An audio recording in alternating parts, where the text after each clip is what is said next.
Just hours before the wedding, the air was thick with excitement, nerves, and the scent of lilies placed delicately along the aisle. Everything looked perfect, the dresses steamed, the guests arriving, the musicians rehearsing their cues. The bride-to-be stood by the tall window of her childhood home, wrapped in a robe, hair pinned in soft waves, makeup untouched, her mind half, lost in the whirlwind of what the day was supposed to bring. But then the phone rang. She hesitated. Something about the timing, or maybe the silence that filled the room just before the ring, made her pause. Her mother was downstairs greeting someone. The bridesmaids were taking selfies in the hallway, and no one seemed to notice the shift. She answered quietly, a voice on the other end calm, unsure, a bit too polite. It wasn't who she expected. It wasn't her fiancé. It was someone from his side, someone distant enough not to matter but close enough to know.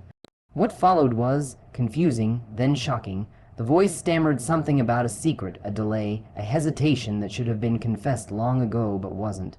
Not yet a betrayal, not yet a lie, but not the truth either.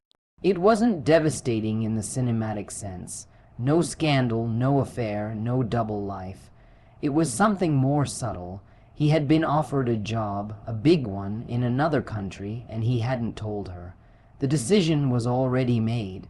Papers signed. She was never part of the conversation. The wedding was to go on, yes, but the life she thought she was walking into wasn't going to be there waiting on the other side. The call ended with an apology. A vague, soft "I thought he told you." She stared at the screen. The blue light of it dimmed, and everything around her seemed to fall just a little out of focus. Her heart didn't race, oddly. It slowed.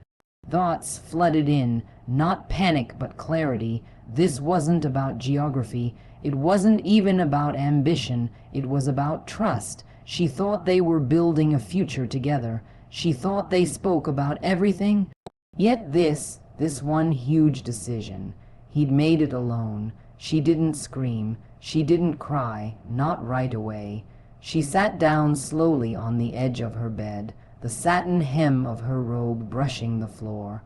Outside, laughter floated up from the garden. The day continued as if nothing had changed, as if the news hadn't pulled the thread that held the fabric of this whole thing together. In stories, we often think the most dramatic moments arrive with thunder, but sometimes they come in whispers, one sentence, one truth. That's all it takes. And now here she was, with a choice. Everyone downstairs was waiting. She could walk down that aisle. She could smile and nod and go through the motions. It would be easier, wouldn't it? Just one day of pretending and then figure it out after. But pretending felt heavier than the truth. The wedding wasn't just about flowers and vows and music.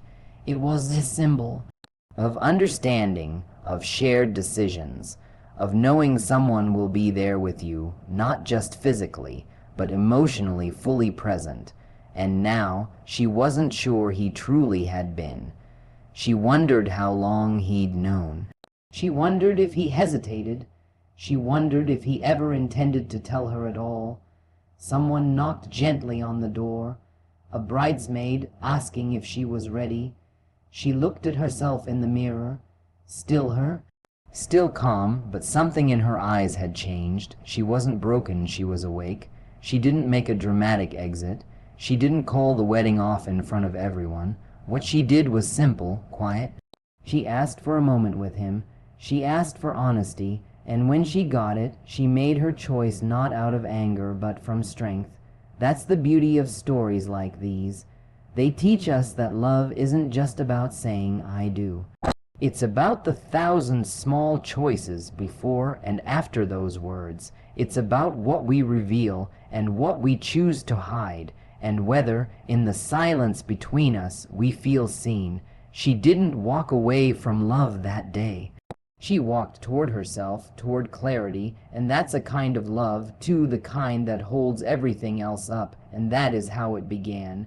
When emotions run high, as they often do around moments like weddings, it's fascinating how language wraps around those feelings.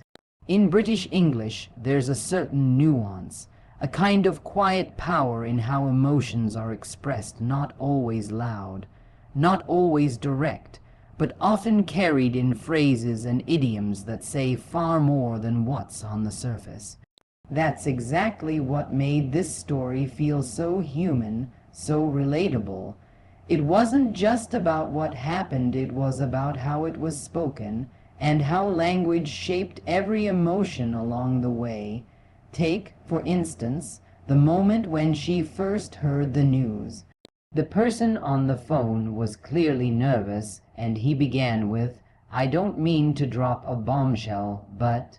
It's a phrase often used in British English to introduce something shocking or unexpected. There's almost a politeness to it, as if softening the blow, but the meaning is anything but gentle. It lets you know that whatever follows is going to shake the ground under your feet, and that's exactly what it did. Later, as she sat in silence, staring at the phone, her thoughts were a mess, tangled and storming. "My head's all over the place," she said quietly to herself.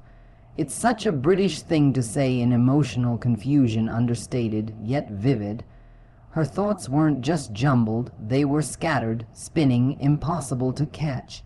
That phrase captured everything she was feeling without the need for dramatic explanation. When she went downstairs to find him, she didn't scream or accuse. She simply said, "We need to have a word." Now, to anyone unfamiliar with British English, that might sound harmless. But in this context, it's sharp.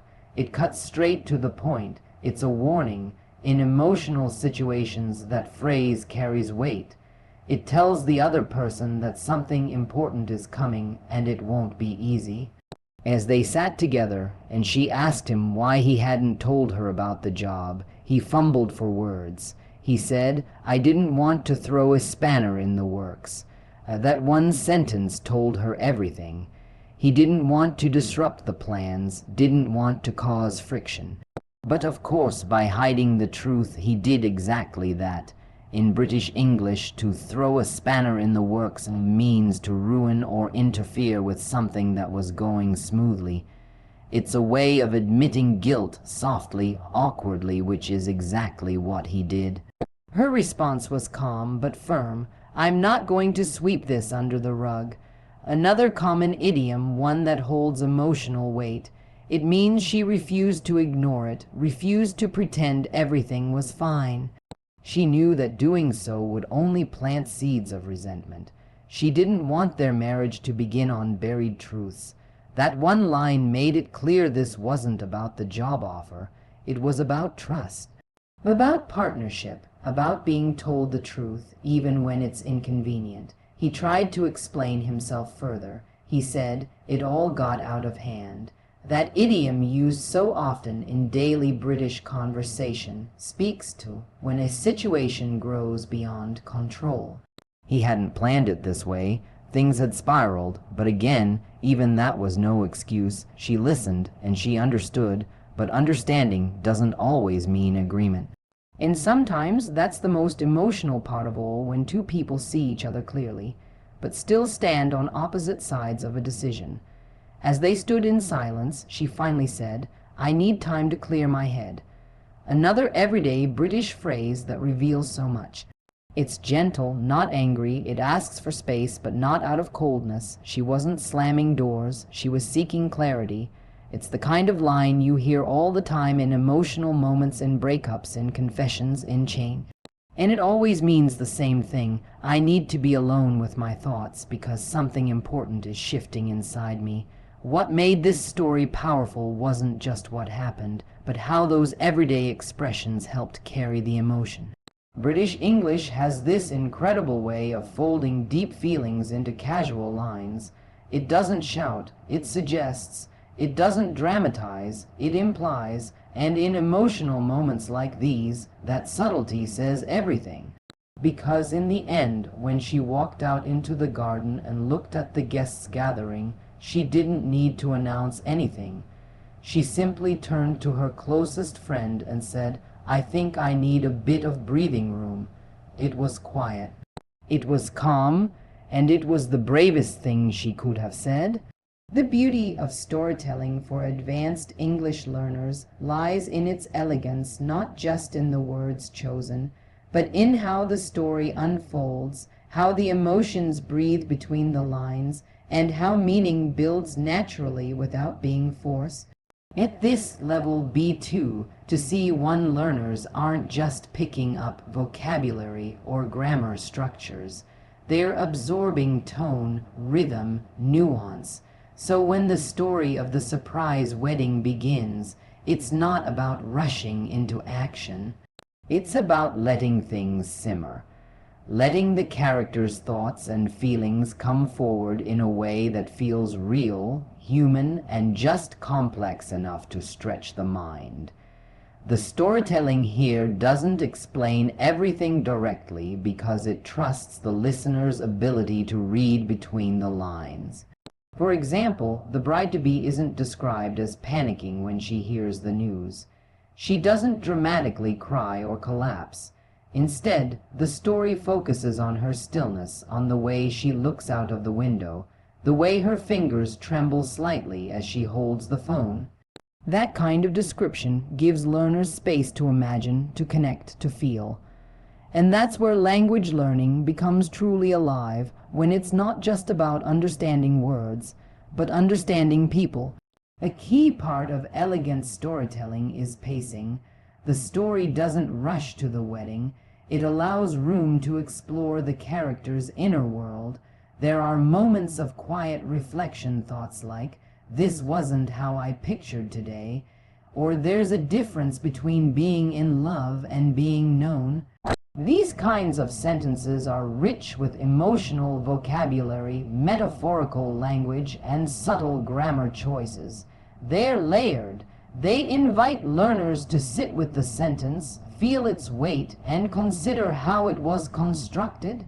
At level 5, learners benefit from this kind of layered narrative.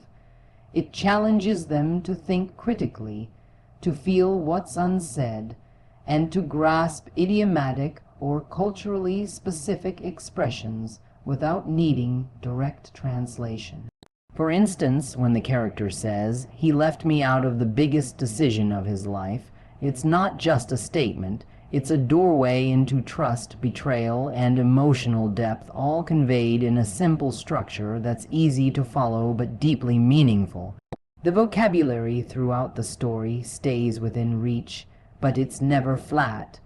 Words like hesitate, stumble, confess, reassure, waver, they carry emotional charge, and they're the kinds of words native speakers use in moments of uncertainty. By embedding them in the natural flow of a story, learners aren't memorizing from a list. They're encountering the words in their native habitat, seeing how they live and breathe in emotional context. And then there's tone. In elegant storytelling, tone is everything. This isn't a comedy or a dramatic soap opera. It's a soft, emotional journey with mature themes. The tone is thoughtful, sometimes melancholic, sometimes hopeful, and always balanced.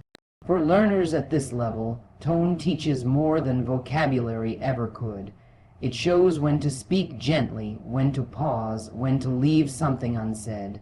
It helps develop the kind of fluency that's not just about speed, but about sensitivity. Grammar, too, is used purposefully. Conditional sentences like "if he had just told me, I might have understood," or modal verbs such as "he should have trusted me," aren't highlighted as grammar points. They're simply there, woven into real speech. That's the key difference at this level. Learners aren't being taught rules anymore. They're being shown how those rules play out in life. Through storytelling, the language becomes experience. Even the dialogue is crafted with care. Characters don't speak in perfect textbook lines. They hesitate, they restart their sentences, they trail off, I didn't know how to say it. He tells her. That kind of unfinished, emotionally charged line teaches far more about spoken English than any scripted exchange. It reflects real conversation, messy, emotional, human. and it builds listening skills in a way that's practical and honest. This kind of storytelling also introduces cultural cues. The way the characters express discomfort, the way they avoid confrontation or try to soften difficult news, it mirrors real British communication style. Learners aren't just hearing English. They're hearing how English people, especially in the UK, use language to manage emotions and relationships. It's subtle, but it sticks because it's tied to feeling. By the time the story closes, it hasn't shouted. It hasn't preached. It's simply offered a quiet, emotional experience told through natural, beautiful language. And that is what makes it elegant. That's what makes it perfect for advanced learners, not because it's difficult, but because it's human. And that's the language we all want to learn. At first, it seemed like the day was going to unfold exactly as planned.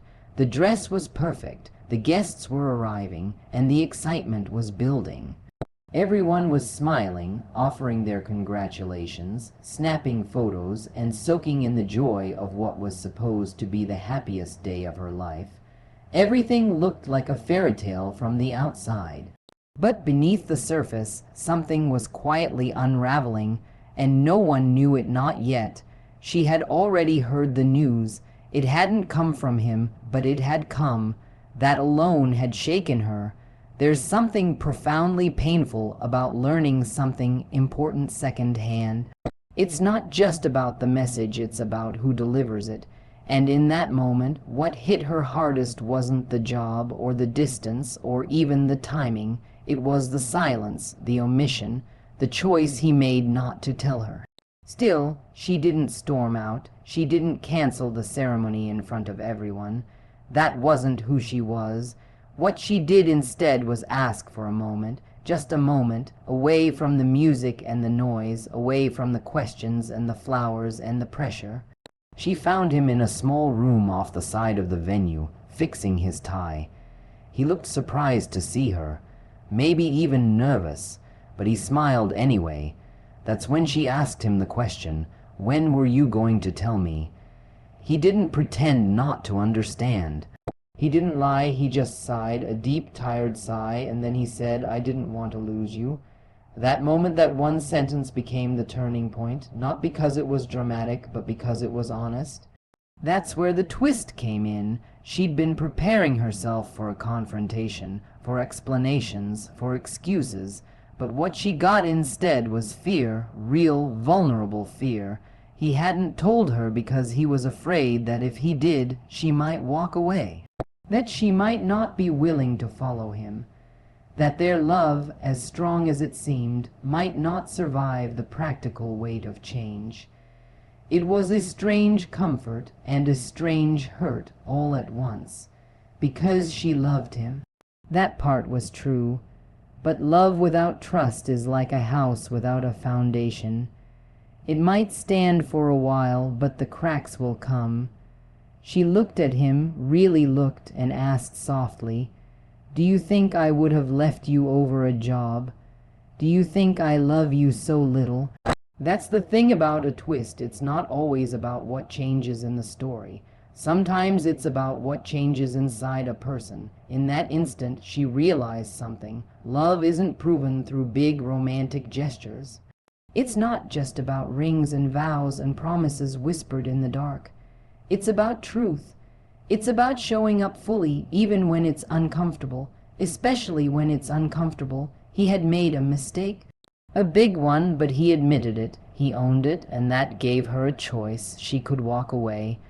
No one would blame her, or she could stay, not because it was easier, but because she saw the crack and still believed in the structure. She chose the latter, but not without a conversation, a real one. No more pretending, no more protecting each other from difficult truths. They sat down, right there in that small, quiet room, and laid it all out, fears, hopes, disappointments, everything. It wasn't tidy, it wasn't smooth, but it was real, and in the end the wedding did happen. The music played, the guests smiled, but what stood at the altar wasn't just a couple in love. It was two people who had faced a truth and survived it, who had seen the messy, fragile parts of each other and decided that it was still worth saying yes. That's what the twist revealed, not the failure of love, but its true form. Love isn't about perfect timing or flawless communication. It's about what you do when something goes wrong, when plans change, when honesty hurts. It's about whether you choose to run or to repair. So yes, the story had a twist, but it didn't break them. It bent them, challenged them, and ultimately deepened what they had. And for anyone listening, especially those learning this language through story, it offers something more than just vocabulary or grammar. It offers the reminder that in life and in love, it's never the easy moments that define us. It's what we choose to do when things don't go to plan. Stories become more powerful when we can truly hear them and see them at the same time. That's exactly why subtitles matter so much in a story like this. They're not just words at the bottom of the screen, they're a second layer of connection. They allow English learners to absorb the language from both angles, through sound and through sight. And in this story, with its quiet tension and emotional turns, subtitles become the bridge that pulls the audience deeper into every moment. When the bride-to-be first hears the unexpected news, the words come gently. The voice on the phone says, "I don't mean to cause trouble, but..." For a learner, that phrase alone is gold. It's not a phrase you find in textbooks. It's real, it's soft, it's polite, and at the same time, it's a signal that something big is coming. With subtitles, learners don't just hear the rhythm of the phrase, they see how it's written.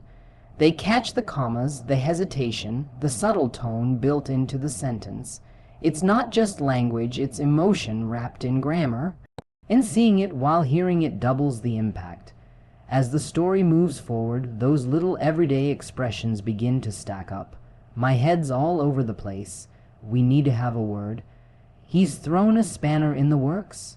All of these idioms, used in the middle of real emotional dialogue, might be missed by the ear alone. But with subtitles, learners can stop, slow down, replay, and see exactly how those expressions are built. It turns passive listening into active discovery, and it's not just the idioms. Subtitles help learners pick up the tone of speech, the rising and falling, the pauses, the pace. In British English especially, tone carries a huge amount of meaning. When the bride says quietly, "I'm not going to sweep this under the rug," the softness in her voice is one thing. But seeing the line written out reinforces how calm, clear, and firm she is. The subtitles guide learners through the layers, what she's saying, how she's saying it, and what she means beneath the surface. That kind of immersion is essential at a higher level of English learning. By B2 or C1, the goal isn't just understanding individual words, it's understanding intent. Subtitles reveal how emotion and language blend together, how word choice changes with mood, how British English often relies on subtlety and understatement to express big feelings. Without subtitles, a learner might miss the significance of a quiet sentence. With them, every word is a thread in the fabric of the story. Another strength of subtitles is how they help with pronunciation. Learners can see where a sentence begins and ends, how contractions are used, how informal speech differs from written English. For example, when a character says, "I should have told you," it's easy to miss that blend should have becomes should have. Hearing that spoken naturally and seeing it spelled out at the same time helps learners match what they hear with how it's formed. It builds confidence, it strengthens listening skills, and it makes the leap from classroom English to real world English feel far more manageable.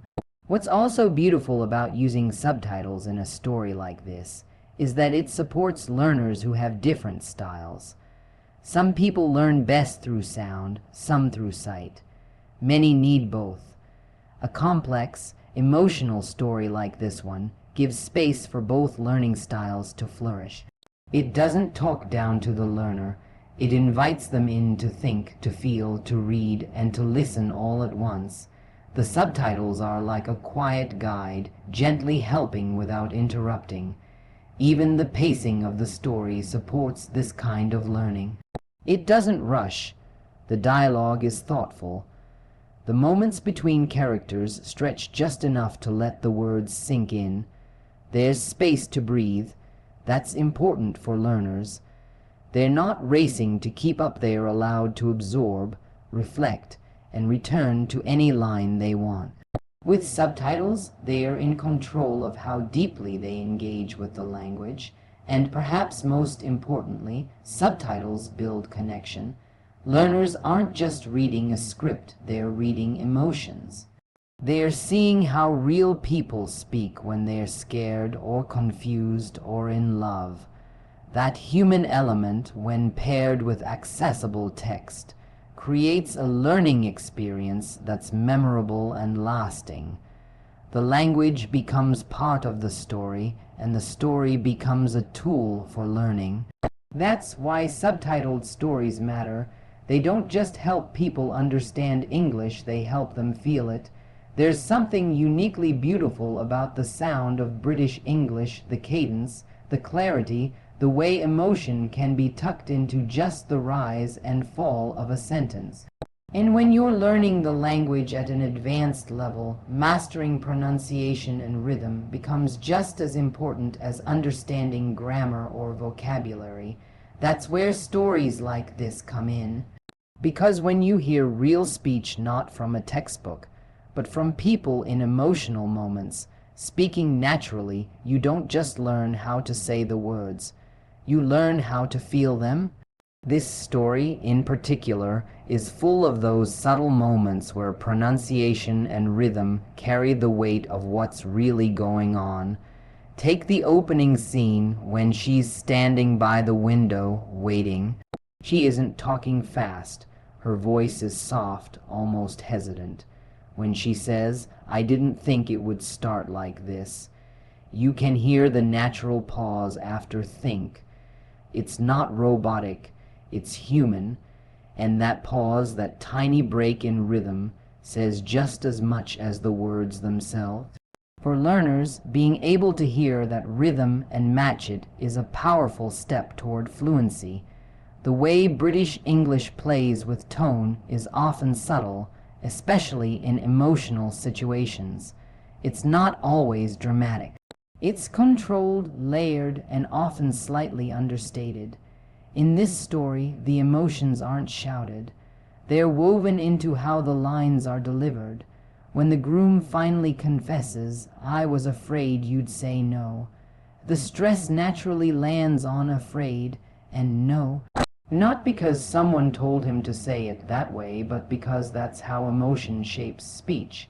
That natural emphasis, that rhythmic weight on the key words, is what gives British English its distinct sound. And hearing it in context in real, emotional conversation helps learners begin to replicate it in their own speech. It's also in the flow of connected speech, something that becomes more important at the B2 C1 level. Native British speakers tend to link words together in ways that can be hard to catch unless you're really listening. In this story, you hear it constantly. Sentences like "we should have talked about this" aren't pronounced word by word. It becomes something like "we should have talked about this." It's smooth, it's fast, and it's completely normal in casual British conversation. When learners hear that naturally in real time, within the emotional context of the story, they begin to notice how pronunciation shifts in real life. And that's the kind of understanding that can't be taught in isolation. There's also a strong emotional rhythm to how people speak in this story.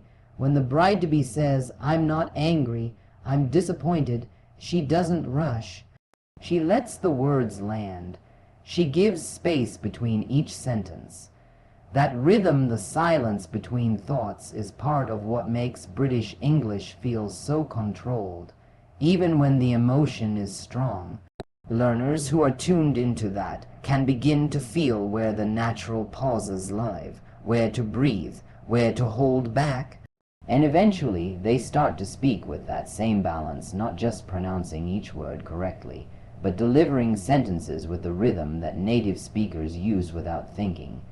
Even the softer sounds, the clipped T in little, the rounded vowels in words like thought or talked, are more noticeable in a story that takes its time.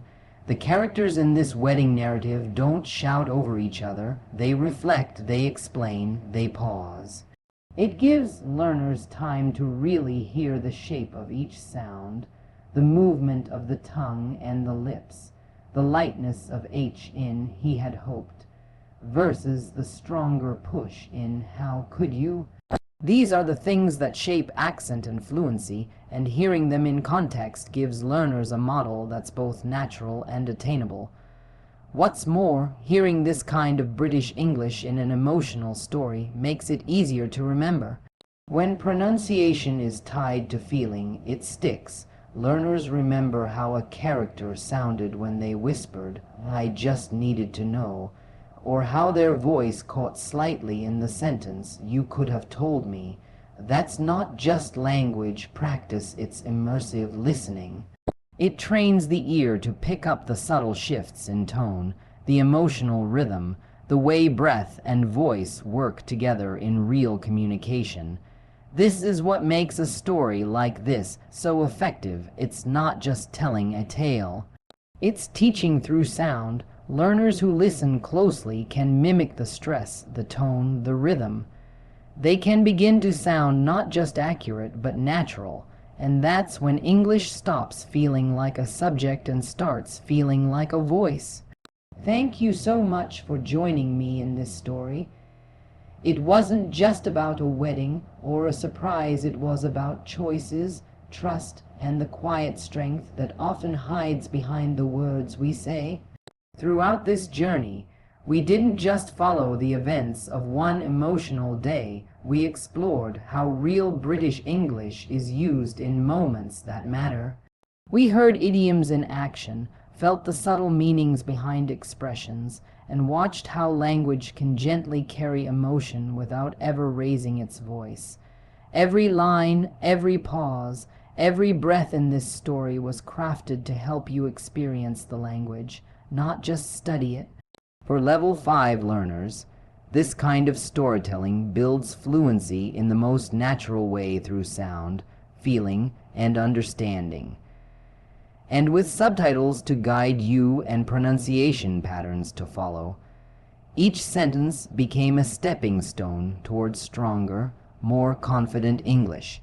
So whether you're learning to speak more clearly, to listen more deeply, or to feel more connected to the rhythm of British English, I hope this story brought something meaningful to your journey.